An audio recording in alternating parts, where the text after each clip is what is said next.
Assalamualaikum warahmatullahi ta'ala wabarakatuh. Perkenalkan, nama saya Silvi Nur Latifah. Saya merupakan mahasiswi Universitas Islam Negeri Sunan Gunung Jati Bandung, jurusan Pendidikan Agama Islam, Fakultas Tarbiyah dan Keguruan, kelas 5F. Dan video ini dibuat untuk memenuhi salah satu tugas mata kuliah Filsafat Ilmu yang diampu oleh Bapak Profesor Dr. Haji Teddy Priyatna MAG dan juga Bapak Yudi Irfan Daniel SOSI MAG. Dan di sini saya akan membahas mengenai epistemologi. Mengenai pengertian, objek dan tujuan, dan juga ruang lingkup dari epistemologi. Yang pertama, apa itu epistemologi? Epistemologi berasal dari bahasa Yunani, yaitu epistem dan juga logos. Epistem yang berarti pengetahuan, dan logos yang berarti ilmu. Dan epistemologi ini biasa didefinisikan sebagai teori tentang pengetahuan atau theory of knowledge.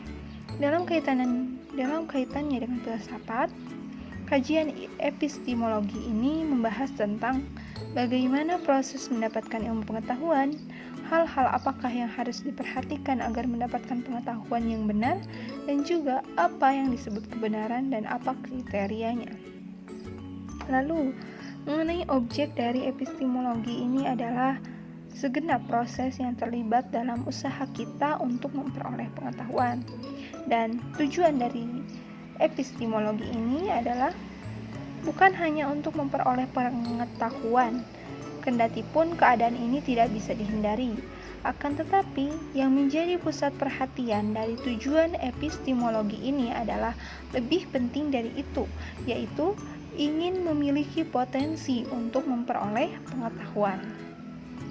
Lalu, mengenai ruang lingkup, Ahmad Tafsir mengatakan bahwa telaah epistemologi selalu berkaitan dengan 3 persoalan, yakni objek filsafat atau yang dipikirkan, lalu yang kedua cara memperoleh pengetahuan atau metode, dan terakhir yaitu tentang teori tentang kebenaran.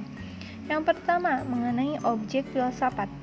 Seperti diketahui bahwa berpikir adalah kegiatan mental yang menghasilkan pengetahuan, dan pengetahuan yang diperoleh oleh manusia melalui akal panca indera mempunyai metode tersendiri dalam teori pengetahuan. Lalu mengenai metode memperoleh ilmu pengetahuan, terdapat di sini terdapat 5 metode dalam memperoleh ilmu pengetahuan. Yang pertama yaitu empirisme. Empirisme adalah penganut aliran ini mengatakan bahwa ilmu pengetahuan dapat diperoleh dengan melalui pengalaman. Pengalaman merupakan akibat suatu objek yang merangsang alat indrawi yang secara demikian menimbulkan rangsangan saraf yang diteruskan ke otak. Dan di dalam otak, sumber rangsangan tadi dipahami sebagaimana adanya, atau berdasarkan rangsangan tersebut dibentuklah tanggapan mengenai objek yang telah merangsang alat indrawi. Begitulah indrawi itu terbentuk. Lalu yang kedua yaitu metode rasionalisme. Bagaimana itu? Aliran ini berpendapat bahwa sumber pengetahuan itu terletak pada akal.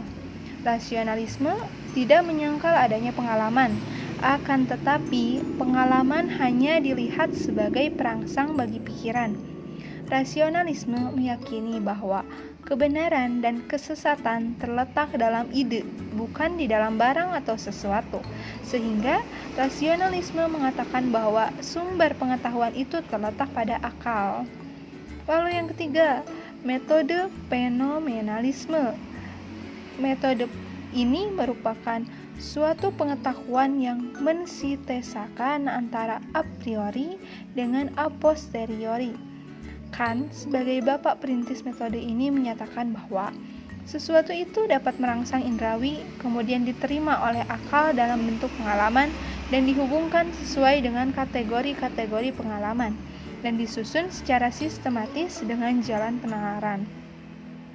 Dengan demikian, setiap orang tidak dapat memiliki pengetahuan tentang sesuatu sesuai dengan keadaannya sendiri, melainkan hanya seperti sesuatu yang nampak padanya, yang disebut dengan pengetahuan yang menggejala atau fenomenon.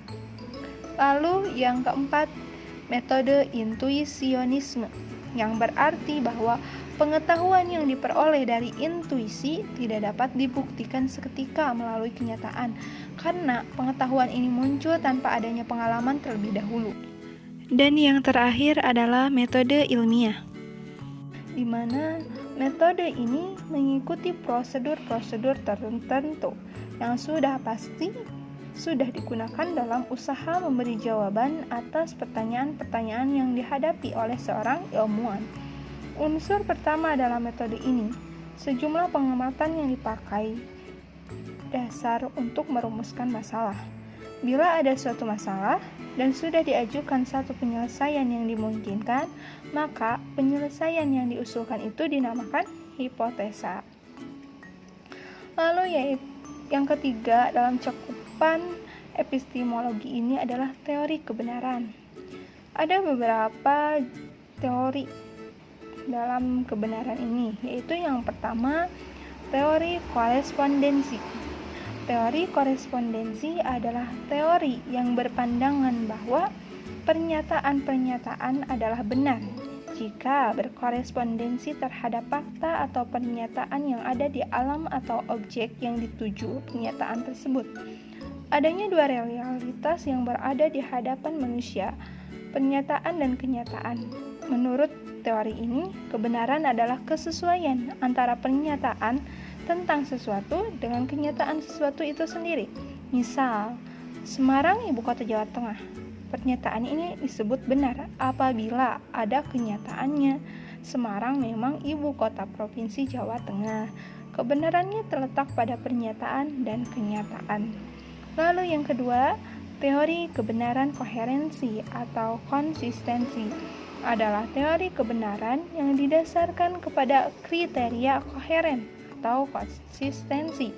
Suatu pernyataan disebut benar bila sesuai dengan jaringan komprehensif dari pernyataan-pernyataan yang berhubungan secara logis.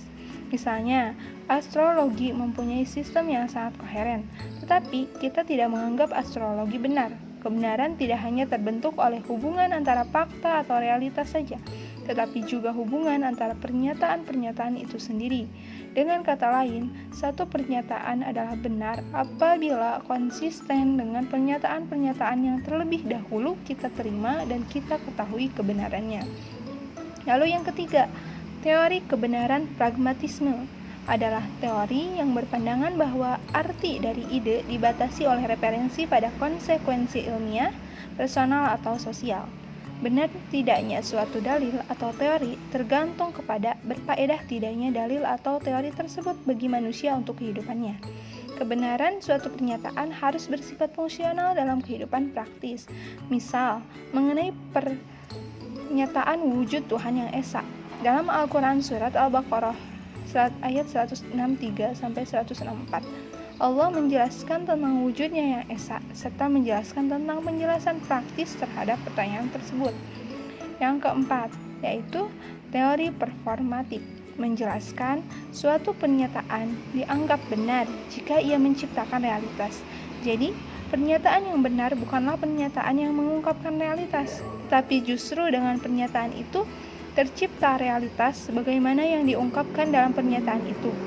Teori ini disebut juga tindak bahasa, mengaitkan kebenaran satu tindakan yang dihubungkan dengan satu pernyataan. Saya bersumpah, saya berjanji menjadi karyawan yang setia pada pimpinan. Pernyataan ini seakan-akan dengan janji itu ia setia pada pimpinan. Bisa jadi kita semua terjebak dengan pernyataan seperti itu, seolah-olah dengan pernyataan itu tercipta realitas seperti yang dinyatakan. Padahal apa yang dinyatakan belum dengan sendirinya menjadi realitas. Lalu yang terakhir yaitu agama sebagai teori kebenaran. Pada hakikatnya, manusia hidup di dunia ini adalah sebagai makhluk yang suka mencari kebenaran. Salah satu cara untuk menemukan suatu kebenaran adalah agama.